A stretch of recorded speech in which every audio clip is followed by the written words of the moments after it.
Hey there, what's up? In this video, I'll give you a quick guide on how you can close Truist Bank account online.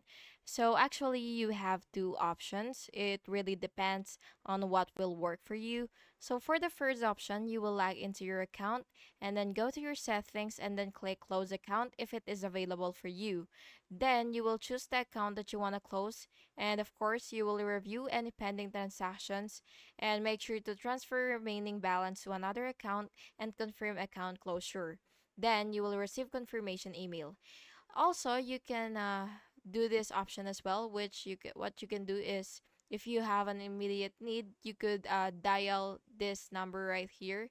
And if you're outside the US, you could also just call this.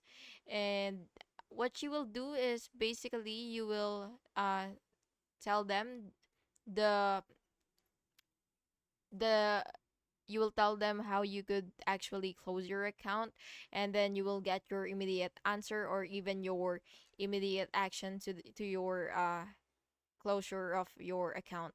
And yeah, that's basically how you do it. And again, here's the phone numbers, I mean the numbers for that, the contact numbers and all that stuff. So you will just have to visit their official page so that you will be able to see this. And yeah, that's it. I hope you found this video helpful, and if you did, please make sure to like and subscribe for more videos like this. Thank you and have an awesome day.